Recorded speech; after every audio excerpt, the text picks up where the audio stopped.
To say the Mazda 3 is an important model for the Japanese brand is perhaps the understatement of the decade or two. Since 2003, they've sold more than 6 million of these. Here in Australia, that number is almost 900,000. In fact, it's still their biggest seller, closely followed by their mid-size SUV, the CX-5. The arrival of this fourth generation model as a ground-up design will only serve to increase that number if my time in the hatch is any indication of how buyers will react to it.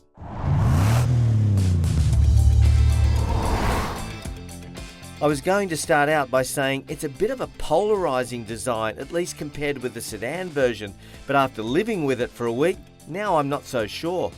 Either way, it's certainly a bold design that blends a thoroughly contemporary aesthetic with overtly sporting intentions in a way that should appeal to plenty of new car buyers in this segment, even in this base model G20 Pure, guys.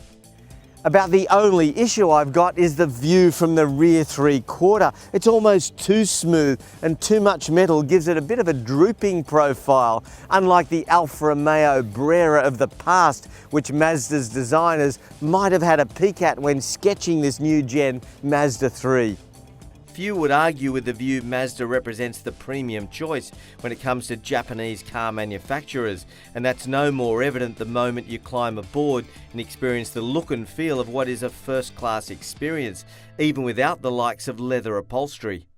But before we get to all that stuff, I can't tell you just how comfortable these front seats are. It's because they've been specially designed to straighten the driver's pelvis for extra comfort and a more natural driving position. You've also got these solid bolsters that work from the hip all the way up to the shoulder to hold you in place when you're having a bit of fun.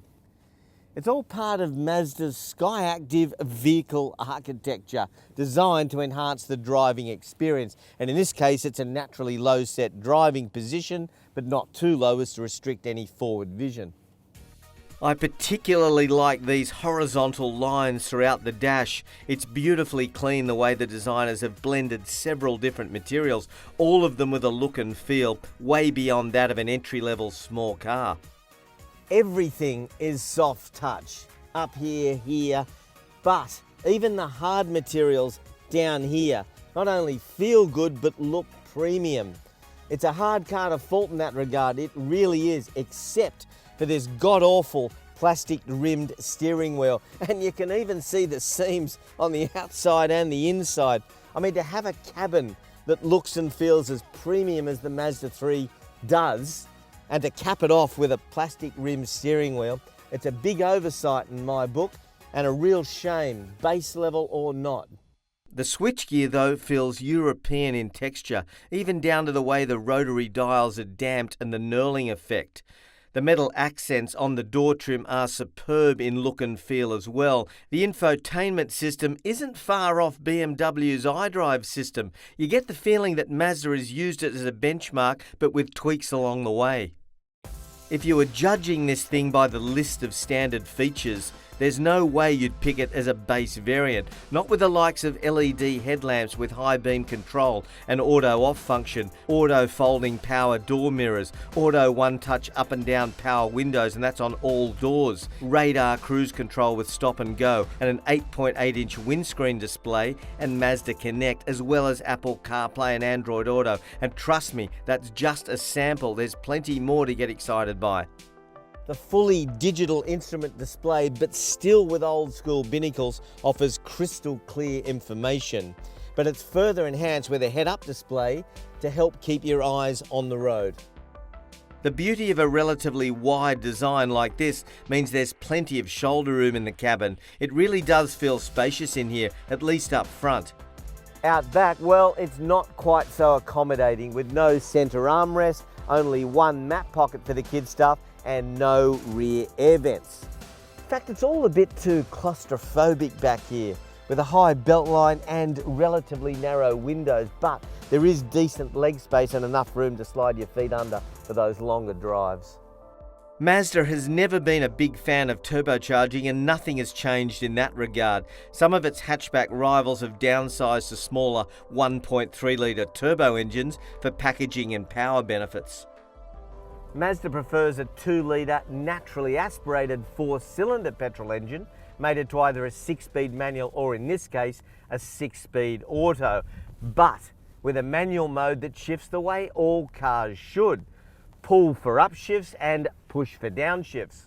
114 kilowatts and 200 newton meters might not sound like much, but there's little to complain about from behind the wheel. There's good response from the throttle and plenty of pull in the mid-range. It's more than what I would have expected and quite engaging.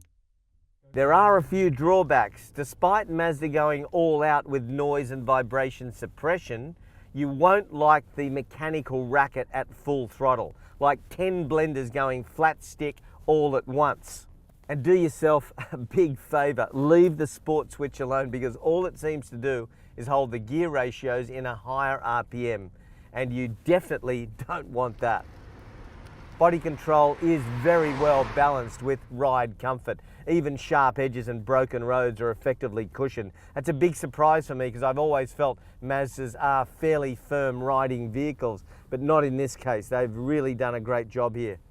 Steering weight and response is also bang on. So too is the ratio in terms of how many turns to lock you need to make to turn this vehicle in. And that's sharp, and that's what I really like about this car. It feels naturally sporty. Mazda treats safety as a high priority, equipping the 3 with all the latest active systems. There's forward obstruction warning, lane departure warning, lane keep assist, rear cross traffic alert and traffic sign recognition. There's even Mazda's driver attention alert, which monitors the driver's attention levels and will sound an alarm if it senses that the driver's eyes have wandered.